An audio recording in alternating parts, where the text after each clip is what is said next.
आपण पाहत आहात लोकधारा मराठी न्यूज, आवाज जनतेच्या हक्कासाठी।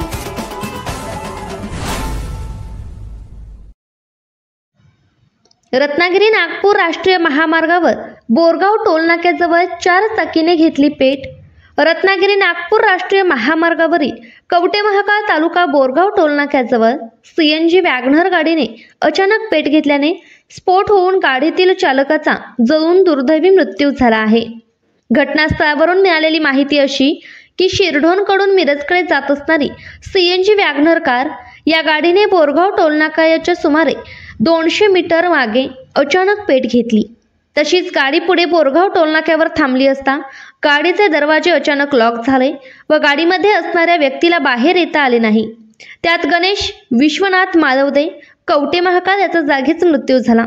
गाडीने पेट घेतल्यानंतर गाडीचा स्फोट झाला। या आगीत गाडी पूर्णपणे जळून खाक झाली। घटनास्थळी वाहतूक पोलीस निरीक्षक युवराज पाटील यांनी भेट दिली, पण टोल नाक्यावर आगीवर नियंत्रण आणणारे सामान नसल्याने आग विझवण्यात आली नाही।